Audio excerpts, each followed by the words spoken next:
Bopper Radio with your host, Genty. Yeah, fucking Jen is a warlord. Welcome to Rambopra Radio. I am your host, Jen T. This week, I'm talking to my Jujitsu coach, Rick Marshall from 10th Planet Redlands. Rick, how are you doing? Hello. Can you hear me? Yes, I can. Okay, cool. Yeah. I'm doing good. Thank you very much. Good to be on your podcast. Yeah, awesome. So right away, I want to get your expert opinion on the fights last night. What are you thinking? Okay. I didn't see all the fights. I was kind of going in and out from the barbecue, trying to take care of the stuff outside. But Sure. from what I saw, the fights that I did see that I remembered. Let me see. Okay, I didn't see Ryan Hall get TKO'd, but I saw the highlight and I was like, darn, that happened too fast. I saw Connor step back, and he stepped back wrongly and messed his foot up. So it kind of made me wonder, did he get it broke the leg beforehand? Yeah, because that's kind of a weird thing to just step back and it would snap like that. So yeah, maybe it was from the kicks he checked from Dustin, or just because he was really whipping the kicks hard at Dustin. Oh, so just a minute or so prior to that. So I thought maybe it just started to break and then it fully gave out when he stepped back. That could be the case. There was a part that I saw online of Dustin pointing at his foot when Connor kicked. Dustin pointed at his foot and said something. Ooh, Did you see that? Yeah, because he said something in the interview after. He said, that's why I pointed at him, but I wasn't sure what was going on because, everything was happening so fast. I know. And I was just not expecting that.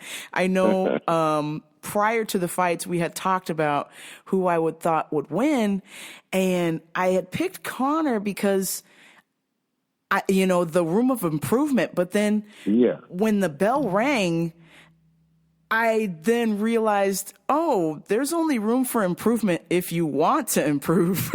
Yeah, good point. Oh, man. Good point. So when it started and Connor was kind of getting trouble with the strikes and they went in for a clinch, Connor pulled guard as Dustin was trying to take him down and try to go for a guillotine choke way too long. And I thought, man, shouldn't you sprawl or defend the takedown rather than just go for a guillotine choke when it's early, True. They do say that those type of chokes are good early on anyway, though, because there's not as much sweat. Gotcha. But it looked like it could have worked. It looked like that guillotine could have worked if you did it right. Yeah. He was missing a couple little things, little adjustments. And, I think Dustin, for his black belt, he probably capitalized on it. But I saw that it could have been deep and he could have wrapped his legs around if he did it right. And then there's little things you can do and then maybe switch from that guillotine to maybe some sort of butterfly sweep, but still holding the chin. But he lost the head. Yeah. And there's things he could have done, I think, to make that choke work.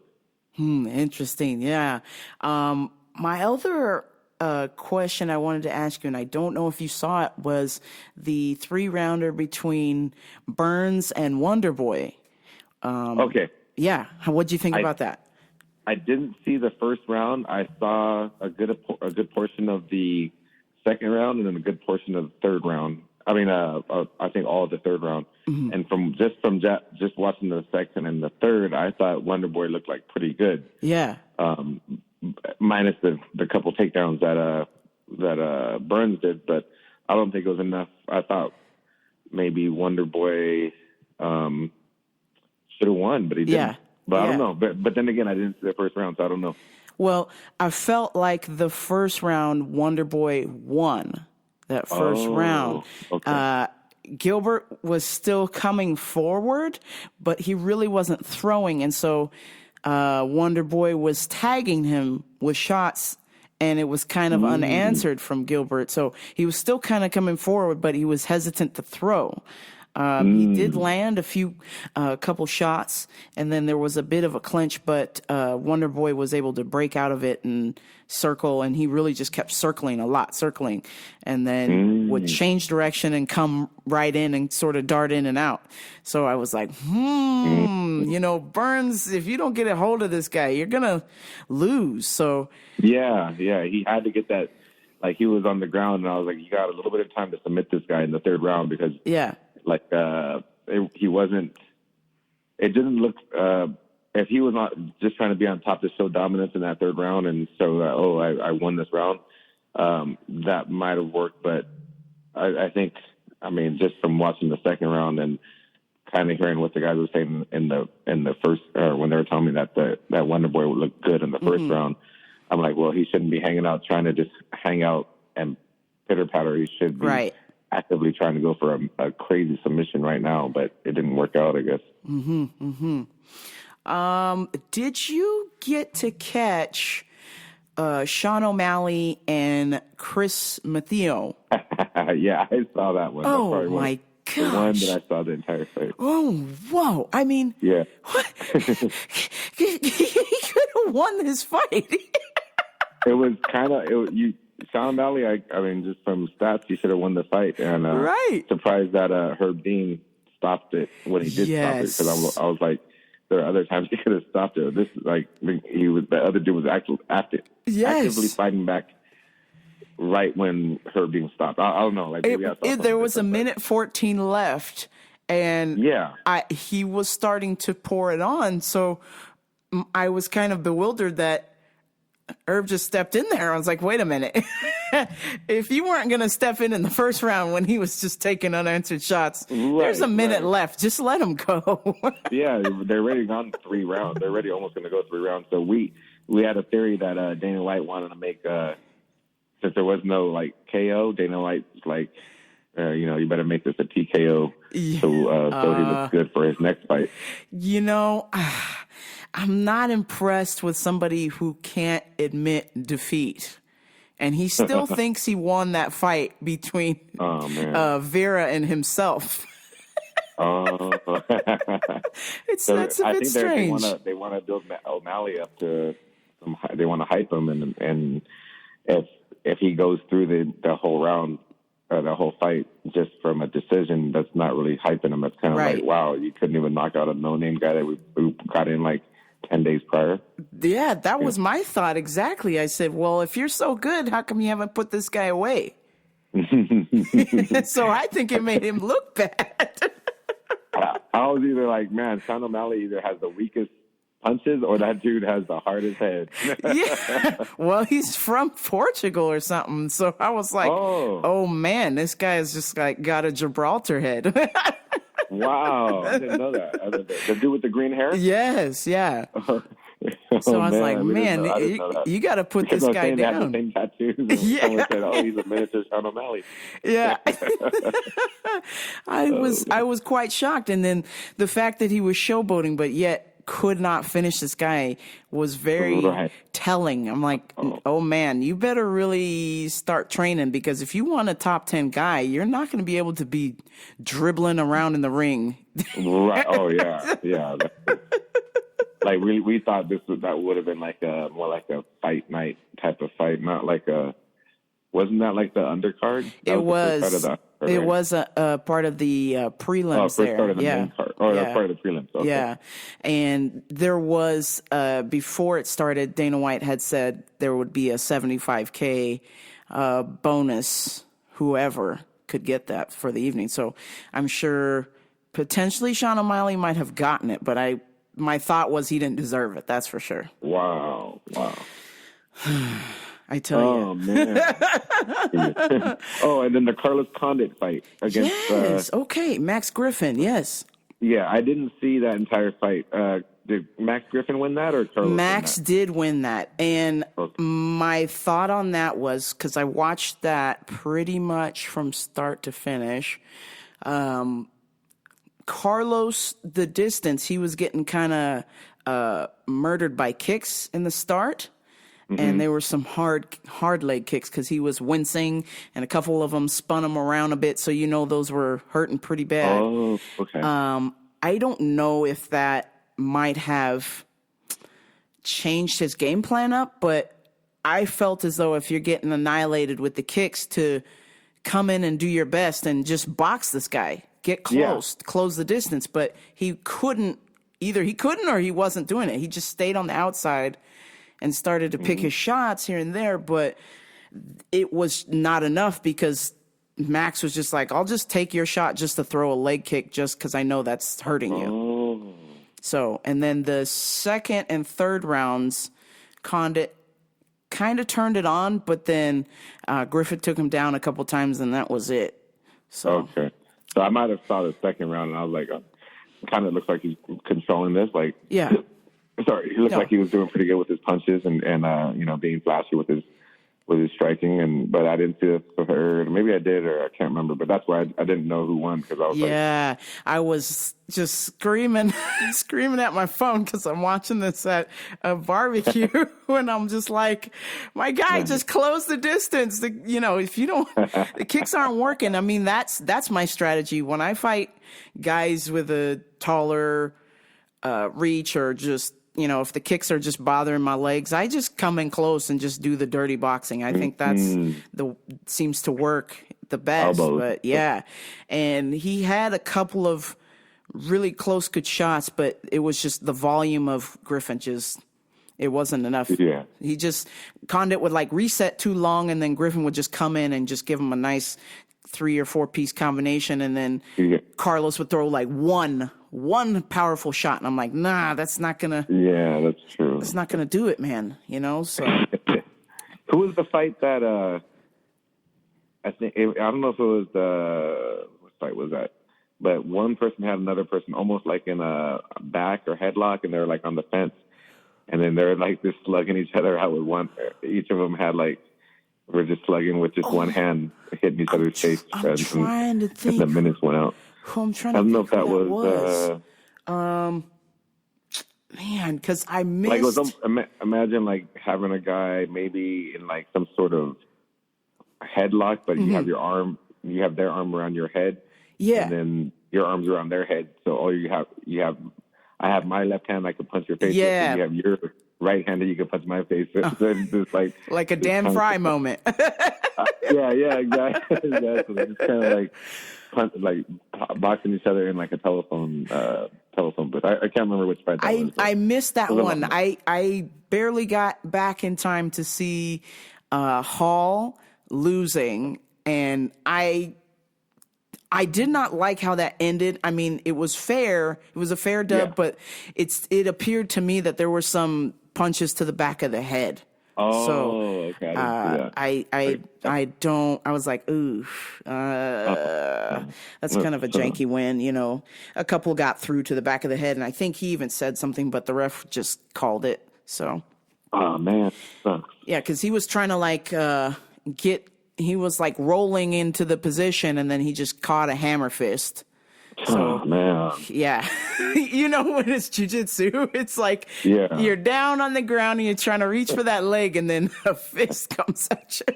Was he trying to do some sort of M&R roll? Yeah, he was trying to do that, and like midway through the roll, Ilya just followed him with a hammer strike, and it just dazed him, and then he just was trying to like keep his legs up and try and reposition, and then they just were starting to come in, and then once he sat up, he caught a couple to the back of the head, and they called it. So, man. But what was I going to ask you? There was one fight. Did you catch the women's fight with all the blood everywhere?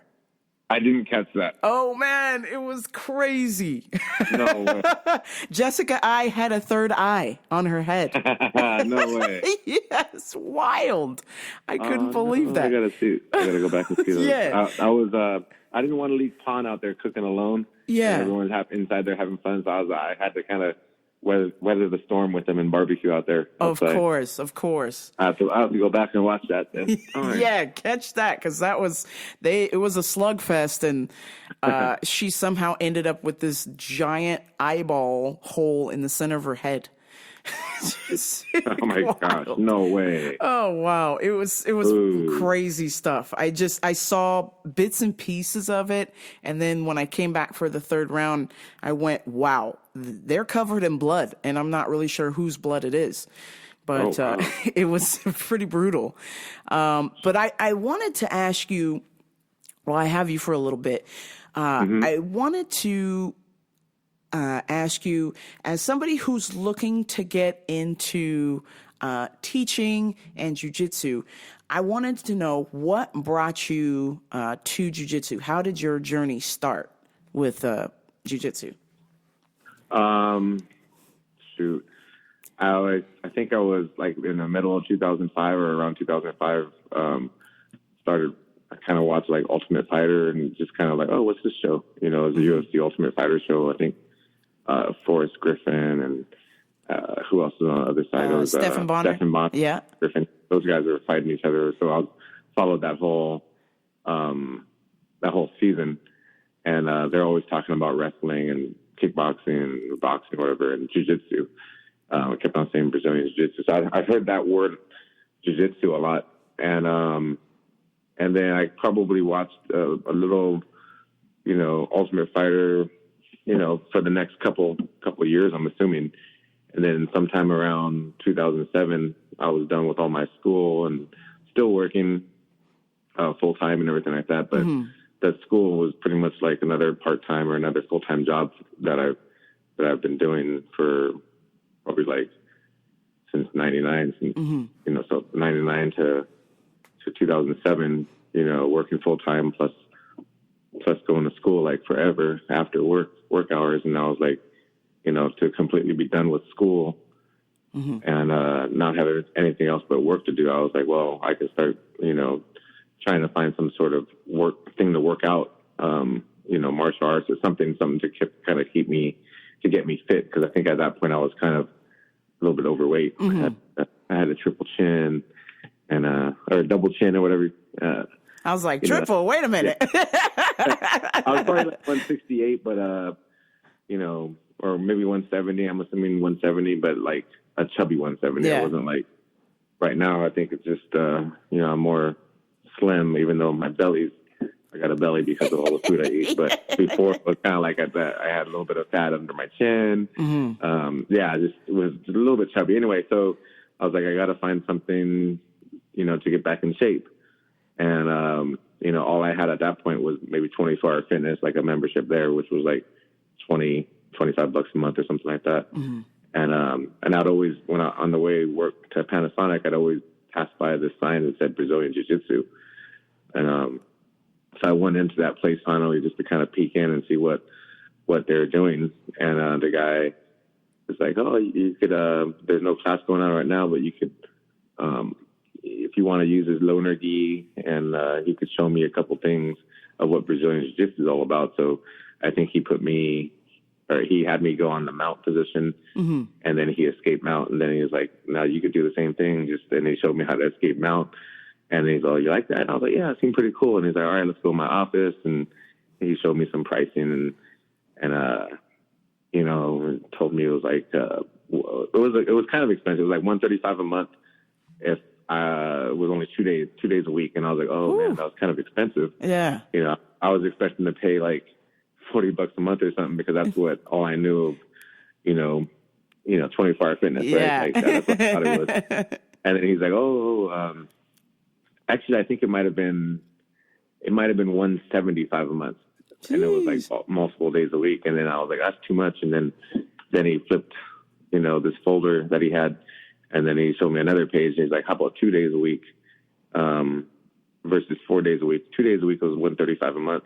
He's like, does that sound good to you? I was like, let me think about it, you know. And I went back to work, and I was like, it seemed like it was like it just didn't feel right. Like having to, I felt like I was at like a used car sales or like at a car place, you know, someone's like trying to find the right price that'll work for me, or, you know, but they showed me the high price first, and I didn't like that. Then they're like, okay, how about the low price? Yeah. So at work, I was working Panasonic at the time, software developer.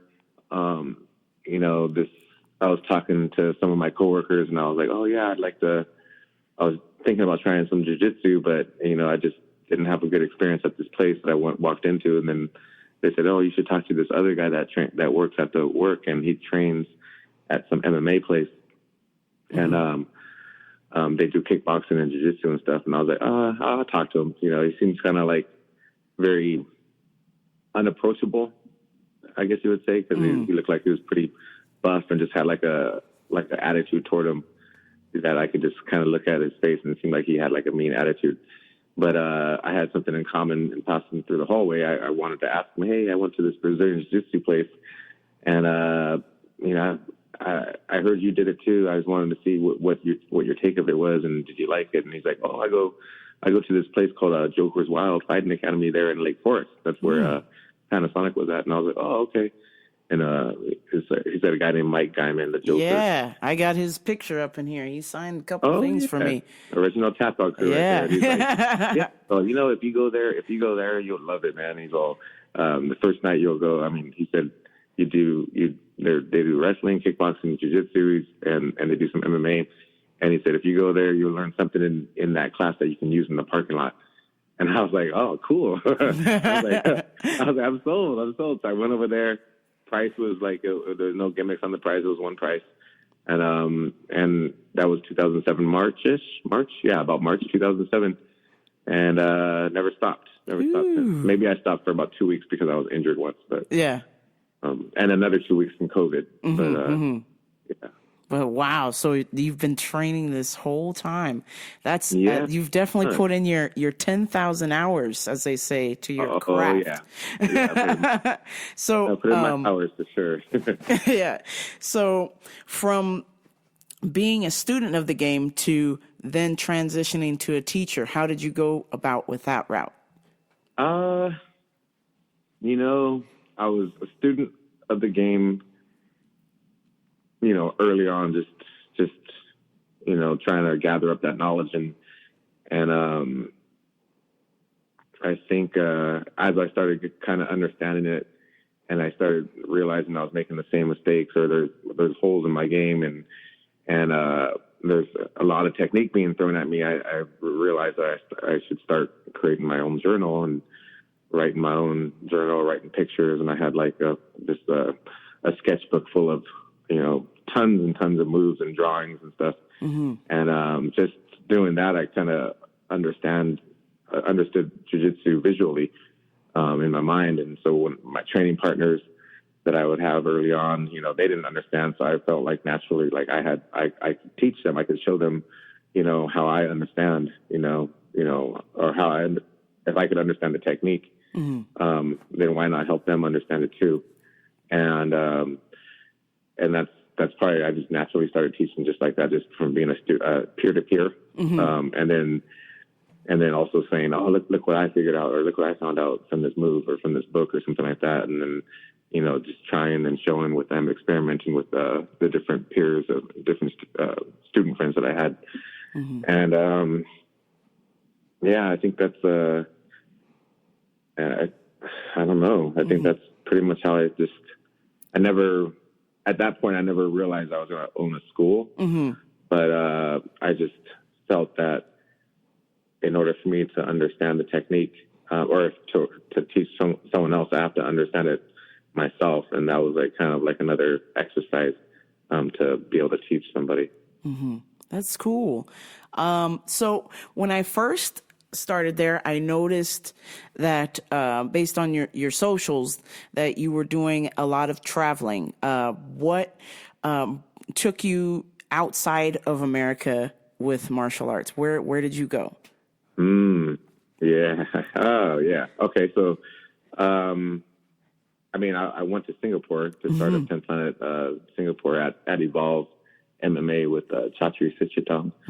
But I could have been out there in Asia a lot sooner. Like I think about it was roughly around 2011, 2012. I think I was at Samsung at the time, and doing really good. It was in Irvine, but I was training at a few different places. I love training at wherever I was. I was at headquarters. I was in 10 Planet Riverside, and I was at AOJ, and I was also at highest end MMA in North Hollywood, but I was working in Irvine, but I was living in Riverside. So just constantly training. And Eddie had said, hey man, we have I had a gym in Orange County, and that, I left that gym, but I still trained jiu-jitsu. And Eddie was like, hey, we have a spot for you. I think it was in Malaysia. So I think it was Kuala Lumpur. He said they're willing to pay room and board, and free room and board, and they're going to give you a monthly stipend or whatever, like a paycheck and stuff. And the money would have been good for someone that didn't have a job, but I was doing really well at Samsung, and I was, training at some of the best places anyway. So I was like, Eddie, I can't, it sounds like a great opportunity for someone, but right at this point in my life, I'm not ready for that jump. And then sometime, I was just over the next couple of years, I was still training, but didn't have the I guess want to open up any school. And then sometime around 2015, I started thinking, you know what, I might want to open up a school. And I started kind of doing little odd jobs. But then I was like, well, if I open up a school, I want to be well-rounded. I want to have jiu-jitsu and kickboxing under my belt. Yeah. So I started planning a trip. And it wasn't until like about sometime in 2016 that I planned a trip to Thailand, to Phuket. And I stayed out there for about a month and learned as much Muay Thai as possible. I was training like Muay Thai like four times a day for a month. Wow. But I also got a chance to teach twice a week jiu-jitsu at the place that I was training at Shark Thai Muay Thai. I was teaching jiu-jitsu as well. Just because, I was like, if I could teach some of these guys, and some of these guys already knew jiu-jitsu, so, I can get my jiu-jitsu fix in while I'm out here. Yeah. And that was 2016. I came back, and they actually asked me if I wanted to stay there in Phuket. And, same thing, room and board. They'll give me a paycheck and this and that. And I was like, I'd love to, guys. And Thailand was a beautiful place. Phuket was a great place to stay at if I really wanted to do that. But I was like, I feel like I have to do something back in California. I need to open up a gym. And I felt like my time at Phuket was great. But there's still things in California that I needed to try to do. And then so I came back 2016. After that month, I went up to Northern California, visited some friends for a little bit. Then I came back and I was like, I really need to get this gym going, and almost got 3 gyms going at one time. Oh, wow. Yeah, and I was going to go big. And then, but the one location I wanted, I wasn't able to get because some other 10th Planet black belt, he owned that territory. Like we have territories that we can put a stake in the ground and tell Eddie, hey, Eddie, I'm a black belt. I'm going to claim this city. And Eddie will say, cool, you got that city, and no one else can touch it, pretty much. But you have to open up the gym. And so the guy that I asked, he said, oh man, I've been wanting to open up here for a while, for a couple of years. And I could open up if I really wanted to, but I'm still trying to make it the perfect opportunity. So I don't want to open up just yet, but I don't want to relinquish the city either. And I was like, man, I was bummed out because I was going to partner up with Shootbox. Guys from Long Beach. Yeah. And, but they're opening up in LA somewhere. And that's when I was going to partner with them. And since that kind of fell through, I was like, well, what do I do now? And still training. And then Eddie was like, hey, we got a position in, this was like in September of 2016. Eddie was like, hey, we have a position, or someone reached out to me about a position teaching 10th Planet Jiu-Jitsu there in Singapore at Evolve MMA. And, I was like, I don't know, man, it's kind of far. And he's like, just talk to the guy. And so they put me in touch with a guy named Will. Will was like a general manager there, one of the general managers. And we hit it off. And then Will was like, all right, let me give you the good word. Give the good word to Chatri. And then Chatri could have a meeting with you over the phone. And so me and Chatri, we had we had a Skype meeting. I think it was Skype. And that went good. And Chachi was like, well, he runs this one championship as well. And there's software developers there. And then he's like, maybe we can get you in as a software developer over here into the country. And then you can start teaching, a few times a week over at Evolve. And I was like, yeah, that sounds great. So that was September. And he's like, when can you come over? I was like, when do you want me over there? And he said, let's get you over here in October. So I got there end of October. So pretty much all that within a month I was there. Wow. in Singapore. And, full time at one championship and 6 6 classes a week at 3 different locations that Evolved. 3 months later, I wasn't at one championship, but I was teaching 24 classes a week at 3 different Evolves. Wow. So I did that all the way through 2017, and I think early 2018, like January was my last day, and did some traveling while I was there to different countries. But when I finished in 2018, I did a little bit more traveling, and my reason for leaving Evolve was I wanted to actually open up my own gym. That was my calling. And I told Chatri, and he was like, yeah, I totally understand. So that's when I came back to California, and I think it was March time. And I was like, well, I told Chatri I was going to open up the gym. I want to make sure that, he doesn't think I was just trying to bail out of here. Yeah. So that April, signed some documents in April to open up in May, end of May of 2018, and here we are. We just signed another 3-year lease again. Wow. So 3 years goes by so fast. Well, congrats. I mean, I want to say thank you because that you had this dream and fulfilled it and saw it to the end, because this dream of yours now becomes dreams for other people as far as their jiu-jitsu career and where they want to go and what they want to do with it. And I think that's really cool because, if you didn't come back, there would be no 10th Planet Redlands, I believe, because I've always wanted to go to one, but they've always really been just out of my driving range. And I said, you can drive an hour one way. It's cool. Just suck it up.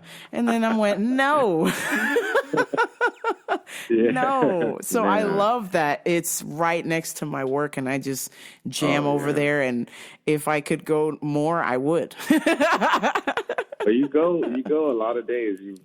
You're probably one of the most consistent people. I mean, right now, it's probably you and Ruby as far as being who's the most consistent. Yeah. And probably you and Ruby are probably the most consistent students. Well, thank you. I mean, she is just, I've been so impressed with her growth since the day I started and just how well she's evolved. Even from when she was in kickboxing class with me, she would still, her ability to pick up on things is remarkable. So. Oh, no way. She was good at kickboxing too? Yeah. I would teach her a little bit of things and then she would just pick up on it real quick. And I'm like, man, Lord help anybody who wants to try and stop Ruby. I know. Yeah, I could imagine kickboxing. She probably had some whipping legs. Yeah, she had some mean punches. Oh, no way. She had a nice little sting on her jab. I said, all right, keep it going. But she said, no. Then, you were before Ruby, right? I think I was like maybe a month before her, Ruby, a couple weeks. If I'm not mistaken, was probably, I want to say October. Okay, yeah, I did September. So yeah, so it was like about a month or so. So you got to see her progression. If she did come October, November, April, May, June, so 9.5, maybe 9.5, 10 months. I gotta verify that, but she's come a long way. And I think even early on, she kind of didn't really catch on to her for the jiu-jitsu stuff. She was kind of just not all there. But then within the last 4 months, she's really just. 4 or 5 months. Yeah, really she's coming along, man. I really think that she's got something, and the body type, just she's got the right amount of legs, and just if she uses a little bit more upper body strength, I mean, she's just going to be nasty. Real, very impressive. Like, you don't realize how strong she is until she grabs a hold of your arm, your wrist, Yeah. and it pins it down. And I'm like, what? You know, I didn't expect her to do that. Yep. I'm like, you can have my wallet. It's cool. So I wanted to ask you if you've heard the news about one of your former training partners, BJ Penn, is back training with Perillo Boxing in Orange County. What are your thoughts on that? That just hit the news last week. Okay, so I didn't hear about that news, but so does that mean that he's going to be fighting soon? Or that's what people are rumbling about, and I think BJ has said he wants to get back in there. So, but I don't know who would pick him up. I mean, I'm sure he has a spot in the UFC, even if it's an undercard, he still has a spot, and he's always going to have a draw. Yeah, there's a lot of like BJ, even to this day, even after all the trouble he's got in, because they remembered him from early on when he was the prodigy, when he was a talent, like, and I feel that he's a good talent, but you know, you got to come up with a little bit more these days with the talent that's already out there. You know, people are talented and they've, you know, went to 4 years of NCAA, you know, or something, or they've trained Jujitsu as long as him, you know, but they were maybe like 4 years old, and now they're like, you know, 24 years old. They still got a lot of Jiu-Jitsu under their belt. They're right. talent. So I don't know. I don't know. I mean, he could still fight, I'm sure. Yeah. I'm sure he could fight, but it's what's going on behind closed doors to get him to fight, the fight. Is he, you know, only he knows that he has to be true to himself. Is he working out? Is he staying on, you know, is making every class, every practice, you know, you know, only he would know. That's the key, right? Is to have the right mindset and put in the time and the effort. And like you said, a lot of these young guys are working twice as hard now, and they've seen all of his tapes or grew up with his tapes and know exactly everything he does. So it's like, oh, don't give him a young scrapper now. Right. So and then like when BJ fights, you know, it's highly likely I'll watch anyway, because they're gonna pair that fight up with a lot of good fights on the card. So I'm gonna probably watch that card regardless. So whenever he's on a card, you know, he's never on like a boring card, right? He's always gonna be on the card that has some good fights. So I don't know if it's because of him or because of all the other fights on the card, but there's always going to be a pull for that fight, for that card. Yeah, my start with BJ was, I think it was BJ versus Carl Uno. I think that was the first fight I saw. So I was like, man, who's this kid running to the ring? It's just destroying people. They're already in the ring. Why are you running? Yeah. I was like, wait, everybody takes their time walking out. They're breathing. This guy just darted out from the locker room right into the ring, already in his stance, ready to just go for it. And I'm like, man, if you're not ready, this guy's going to take your head off. And sure enough, I mean, that was just a storm, a fury of talent from BJ. And even watching when he beat Matt Hughes and then he licked the blood off his gloves, I was like, man, this guy's an animal. Average there.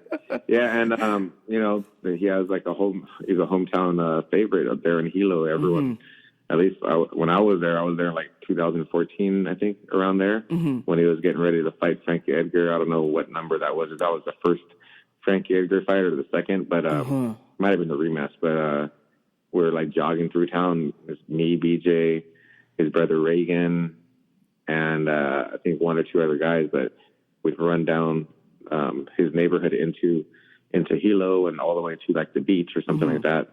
And along the way, people out their windows, hey BJ, you know, hey Nat, you know, and he's just throwing shotguns everywhere. I was like, yeah, these guys are there.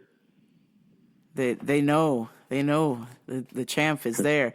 I'm trying to think if that was the first or the second one, because that rematch with Frankie, I couldn't believe the fight that I was watching, because Frankie at the time was that when he lost the first time to BJ, that people were like, "Yep, BJ's the greatest. You know, this is it for Frankie." And even back then, people were like, "This is it for Frankie." And then when he came back for that rematch, it was like he was shadowboxing himself. It was like a whole another speed he stepped up to, and BJ could not figure him out. He was like, what is going on? Every time I throw a punch, Frankie is throwing 3 and stepping to the side and throwing 2 more after that. That fight was wild, you know? When was that? Was that 2014? I can't remember now. I think that was 2014, the rematch. I want to say, 2014. I think so. Okay. Yeah, because I was shocked. I figured, okay, yeah, BJ's just going to beat Frankie, no problem. And then this whole nother dude showed up. Even the commentary was like, wow, this is a Frankie we've never seen before. And he was just on fire. So, he really had something to prove. Kind of like when Max fought Cater and threw over 500 something punches in that fight. It was a whole new level, you know? Oh, wow. Yeah.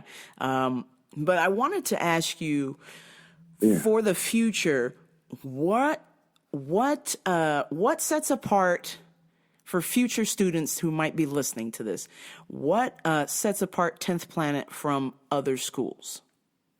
Oh, okay. You mean as far as other jiu-jitsu schools? Mm-hmm. Yeah. And you're talking about 10th Planet Redlands or just 10th Planet in general? Just 10th Planet in general as a whole. Why? Okay. What is the draw? Because, you know, it got me when I was watching, and like I said, I've been watching UFC a long time. I remember when Eddie used to do the in-between round scorecards at UFC. So yeah.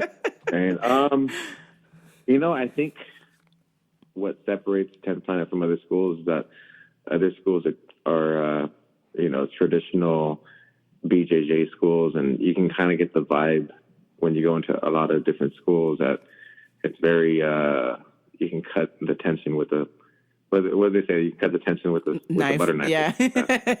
But at least when you walk into our school, I think our vibe is very, very open-minded in everything we do.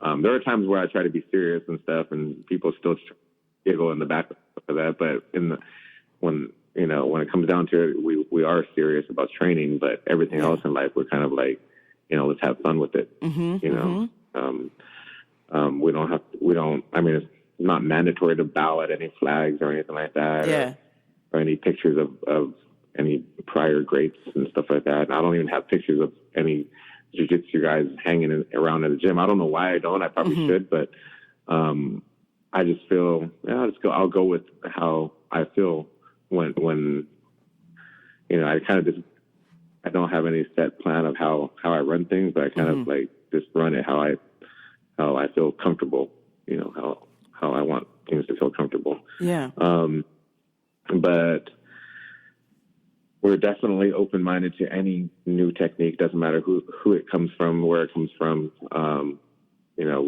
we'll try to, if we see something cool, we'll try to reverse engineer it and try to make it our own, you know, but we always give credit to I always give credit to where it comes from. Other schools, when you're at a traditional gi school or a traditional Brazilian Jiu-Jitsu school, you know, some of them might not let you do a lockdown. Some of them might not let you do rubber guard, you know. So if you do a lockdown, that's kind of like looked really bad. They'll say, or if you do rubber guard, they'll say, we don't do that stuff here. And I've had friends, and I've had friends that have been to those schools, and I've been to schools where they didn't say that wasn't allowed, but you could tell, you know, things were not looked upon. You know, there's still like an underlying stigma that 10th Planet is Eddie Bravo, and it's all about weed and smoking pot and potheads and stuff. But I think everyone, it's what you make. It's every school, you know, not just 10th Planet by itself, but any school you go to, you can make it into whatever you want it to be. You can have a group of militants that go around and you know, are like the Cobra Kais. You can have, you know, people going around beating up everyone, or just have you set the vibe, and we're not a cookie cutter gym at all, and if there's one thing that I say is that we're open to everything. We're open to every type of jiu-jitsu technique out there. If it makes our jiu-jitsu better, we welcome it in. We don't push away technique because it came from a certain school. Mm-hmm. Mm-hmm. Yeah, I think that's really good. And you mentioned something about just the feeling you have as far as how you bring to teaching or how things are set up in the structure of the class. I picked up on that right away, and I was like, man, we're just flowy here. It's not really terribly formal, because I've been to other schools where it's super formal and you got to do this bowing, like you said, and do this stepping and talking, and that's all great too. But it's like when you want something different, I think 10th Planet is the way to go. It just matches. It just feels very, even though of course it's combat, it feels very light and nice and flowy to me. I like that. Yeah. The way I kind of imagine it is like we're Saturday school, or like we're in detention. All the guys that are in detention that just happen to all like jiu-jitsu. Yeah. So we're all stoked, but we're out of detention. We're a little bit better at our jiu-jitsu. Yeah. Oh man. So I know I'm going to let you go here soon, but I wanted to ask you, I know you've got a couple of seminars coming up for anybody who's interested. What's coming up this week? Mm-hmm. So we have a seminar coming up on Saturday, the 17th, kickboxing, Muay Thai kickboxing seminar with Griffin. I'm going to have to ask him how to pronounce his last name. Mm-hmm. I'll butcher it, but it's Griffin from old school Shoot the Box, Long Beach. It's now Fight Solutions HQ. Okay. Out of Long Beach. And he was actually a partner of Rafael Cordero, and they had Shootbox America together. Mm-hmm. Then they kind of went separate ways. Rafael went and opened up Kings MMA. Mm-hmm. Griffin kept the Shootbox America name. And then even, I think recently, Griffin left Shootbox and started his own thing. Okay. But that's on Saturday, Muay Thai. It's kind of like Vanderlei Silva, the axe murderer, his style of like the aggressive Muay Thai coming forward. Yeah, the old Paulo Filo style. Exactly. The olden days of Shootbox. Yeah. If you saw them guys on the other side of the ring, you knew you were in trouble. Yeah. Those guys would not quit. Okay. So that's Saturday, and then the following Saturday, 24th, we're going to have Quentin Rosenzweig from 10th Planet Savannah. He's going to come out and do a leg lock seminar for us. Excellent. I am excited. And hopefully, we'll see what happens end of the month, because Eric Uresk, the gentleman, he's leaving back to Phuket to be, I think, the co-head captain or something like that. The co-head coach of Tiger Muay Thai. And so I'm trying to work out something where he can give us one last seminar before he heads out. Ooh, that would be awesome. I would definitely attend, because I feel like, and I try to push some of the students to come to seminars who don't normally come, and say, hey, this is a good way to improve technique. Don't you want to get better? I know it's a Saturday. You have to sacrifice, but you'll get better. I promise. Some people don't want to get better. They just want, I don't know. I mean, for us, our students, we get it for real cheap sometimes. And people, I'm amazed at how many people don't take advantage of it. My thought is, I'm on this journey to learn, and of course, my future goal is to potentially become a teacher. And if I want to become a teacher, then I need to hone my skills as best I can, which means I need to come to these seminars. Yeah. Do you keep your own sort of journal, logbook, anything like that? I have a few things written down, as far as like some techniques. I have a lot of video saved into my terabyte with some techniques that I learned from Nick Curson from Speedasport. I don't know if you're familiar with him, but he's down in Torrance, and I know that he trains a couple of MMA guys. I think Dominic Cruz went to him for a little bit for rehab for the meniscus.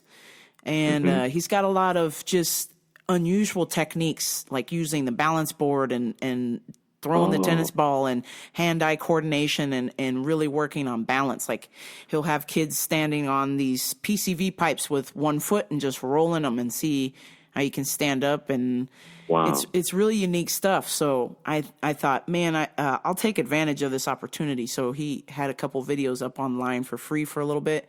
So I just recorded them and saved them on my phone. So yeah, that's good. That's good. So yeah, always have a, some sort of thing where you can look back at, like a journal, or like how you have videos, you can always look back at the videos. It's always good to I have old videos of my old competition videos, and I could probably watch any one of those videos and find something I can do a little bit better at even to this day.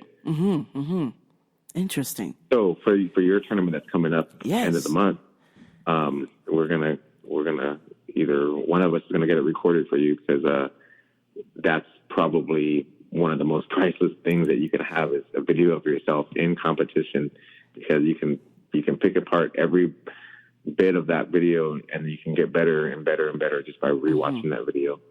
Yes, I'm really excited for that. Slightly nervous. I've competed before a couple times in Las Vegas with a couple thousand people in there. So I guess my nervousness is because it's jiu-jitsu and not boxing. So this is definitely uncharted territory for me. But I'm excited. I was nervous. I mean, actually, you know what? Everyone's going to be nervous, and I think everyone.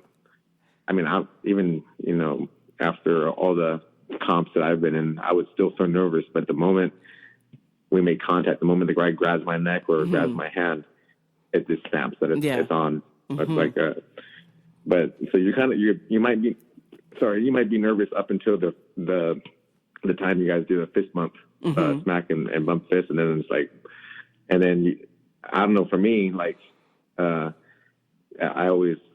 can't really hear if there might be a loud music going on at that time, but when I'm right in the thick of things, I don't even hear the music anymore. It's just me and the guy grappling.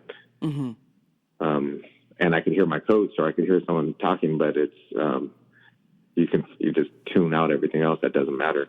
Yeah, that's I do recall that feeling. I could hear the ref talking, I can hear a coach talking, but most of it is muted, except for when the 10-second clap goes, but it's kind of weird. You're like having an outer body experience, but you're there. Yeah, pretty much. I remember there was one in 2018 that I did, and it felt like we were like just at an open mat. And it was me and this other guy in the middle of the mat, and there's lights on, and everyone was standing on the outside. It was kind of like an open mat match, but everyone's standing far away and watching you from like 15 feet away, versus at a regular open mat, you're 2 feet away from the person, like saying, hey, put his foot over here or something like that, like this. It was kind of, I was like, I actually kind of paused for a second and was just like thinking like, this seems very familiar. That's really cool. So before I let you go, do you have any questions for me that you would like to ask? Anything? Shoot. Yeah, let me see.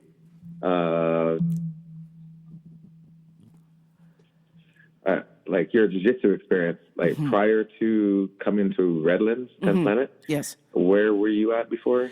So I was at a gym called Neo Martial Arts, and the teacher that taught there used to teach at Red Dragon Karate, which is like kind of a popular karate gym in Rancho Cucamonga, Upland area.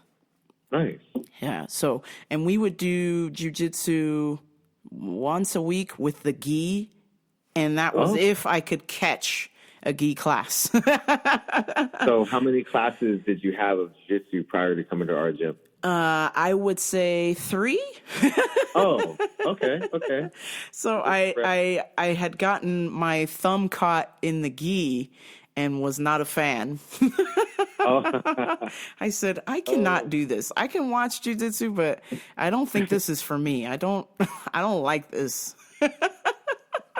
Crazy. But once I bought that hypnotic set, that no-gi set, and then I went to class with it one time, and then nobody could grab me, I was like, oh, this is kind of fun. But I always wanted to just see what it was like, since I had already done some Muay Thai and everything else. I said, let me just see. I like watching them. Let me just see. So. Wow. What's your favorite, I guess, techniques or positions, guards, or that you play or that you like? Well, submission wise, I'm working on that Ezekiel choke like crazy. Yeah. But to start with, it's always kind of saved me was the head and arm choke. I was in a couple of street fights by accident. I made the mistake. I guess as a no-no, you're not supposed to tell people that you train martial arts, because somebody else hears that and then they want to test you. Oh, yeah. Okay, yeah, you're right.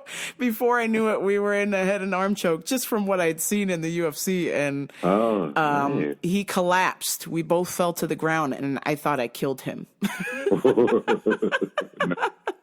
A standing head and arm choke. Huh? Yes, I don't know why he didn't try any other way to get out, but once I put it on, either he just didn't believe it was going to work or what, but he just collapsed. I was like, uh-oh. I killed somebody. Oh, man. So I learned a valuable lesson. Be careful who you talk about martial arts with. Yeah. Don't use it as a, hey, watch out, I know martial arts. That's like an image. Yeah. But if you just say, I train, then usually people don't try to, they don't try to like test you. And sometimes they will, just from out of ego, but you could shut them down really fast. I don't know. But as far as jiu-jitsu, like, where do you see yourself? Like, what do you see what's your goal? You said you wanted to be a teacher, right? Yes. Yeah. So when I first came to 10th Planet Redlands, my goal was, I don't care about belts. I just want to compete. Teach me so I can just go out there and compete. And that's what I want to do. And then that first week, I was like, I can't do this. I'm not coming back. I'm just going to go to kickboxing and not go to jiu-jitsu. But then I was like, no, you could get better, right? You're not going to suck forever. So why don't you just go back? So I was like, okay. And then as the time has gone on, and now I'm coming up to September will be a year, my thought is, I want to teach like how you teach, or how like Don Gonzalez teaches women, like self-defense. And I really like that. And I'm slowly shifting my brain from, I'm just here for competitions, I don't care about anything else, to be like, I have the potential to learn something really cool and then share that learning with other people. Oh yeah. It's definitely a fulfilling, thing to do, to be able to share it to somebody else. Yeah. And I think, like you said, with you teaching other people, it helps you improve your game also. Oh yeah. Yeah. Because you don't really know what you don't know until you have to teach it to somebody else. Then you're like, wow, I didn't think about that.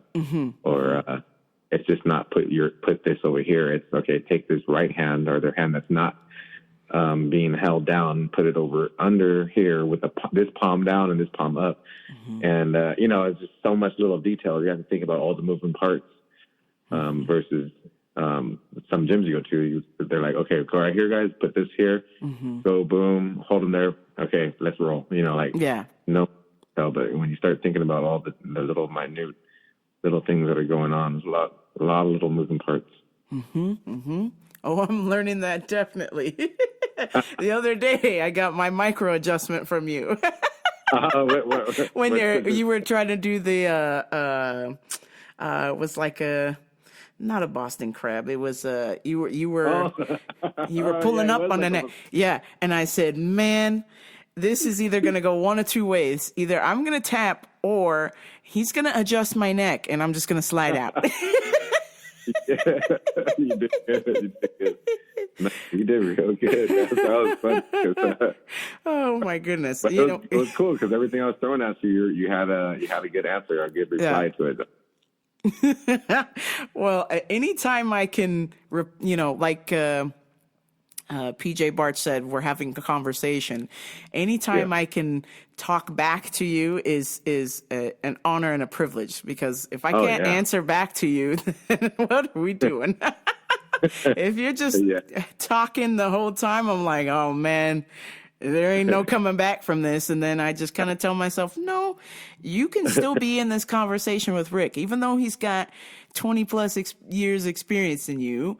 You can still hold your own in this conversation. So, but the biggest thing is I'm having fun, even though it's work and there's some micro adjustments with pain involved. I'm having fun. I mean, you're laughing, which makes me kind of laugh a little bit. So Yep. I love that. We're enjoying ourselves. That's the biggest thing. That's the biggest thing is you got to have fun. If you're not having fun, people leave because they're not having fun. So try to find what makes it fun for you. And if leg locks make it fun for you, just always do leg locks, It's hard to keep people going the journey because somewhere along the way, I don't know, maybe a big portion of it is, life changes and stuff. But another that happens is they lose interest. But if you're having fun, I don't see how you can lose interest. Exactly. That's exactly my thought is I'm having too much fun. Why would I just quit here? There's even more fun stuff ahead. You're going to have to deal with a little bit of pain. You're going to have to learn a little bit, take a little bit of L's, but eventually, it just gets better. You just have to stick around. So. Yep. Yeah. Well, I appreciate you, Coach Rick, for giving me an hour of your time. I know I said 30 minutes, but no worries. I don't mind. It's always a pleasure to chat with you because you've had so many experiences in the martial arts game, especially jiu-jitsu. So I am super impressed, and I'm watching and learning and jotting things down in my mind. So for the future. Thank you for being an awesome coach and letting me in your school. I am enjoying myself thoroughly. Thank you for putting it down on and not having any fear against any of the other students, and just trying to become the best version of yourself you can be. That's all I can ask for. Yes, that's it. Any socials or anything else you want to promote? Just our 10 Planet Redlands School, 10 Planet Redlands at Instagram, or Instagram 10 Planet Redlands. And as everyone else, I'm sure. I probably have a whole list of people, but 10 Planet Jiu-Jitsu guys in general, and all the Jiu-Jitsu guys that I'm friends with, a lot of them. So shout them all out all the time. Yeah, that's the big thing for me is the 10th Planet community is very strong, and I love that we're all in a roundabout way, we're connected under this umbrella, and we're family. It might be dysfunctional, but we're family. For sure. The dysfunctional family. All right, Coach, I thank you for your time, and I will see you in class tomorrow. Tomorrow for sure. Yes, all right. Excellent. We'll see you soon then. All right. Take care. Thank you. All right. Bye. Well, folks, that is it for your interview with my coach, my jiu-jitsu teacher, Slick Rick Marshall. If you are interested in jiu-jitsu classes, please go to Instagram once again at 10th Planet Redlands and hit up Coach Rick. And of course, if you don't live in the Redlands area, do yourself a favor and go to 10thplanet.com and do locations, and you yourself can find a 10th Planet location in your town. I'm always amazed when I tell people and they ask me where I train. I say, 10th Planet Redlands. And they go, I would love to train at a 10th Planet. And I say, where do you live? And they go, I live here. And I tell them, I say, yep, here's a 10th Planet 30 minutes away from your house. Go there. Even though I haven't personally been to there, I can almost guarantee that person that I'm speaking with that they're going to have a wonderful opportunity and an experience at the 10th Planet in their town. That is going to do it for me. Please like, share, and subscribe to Rambo Up Radio, RamboUpRadio.com. I hope you have enjoyed this episode, but until next time, I will catch y'all next week. Peace.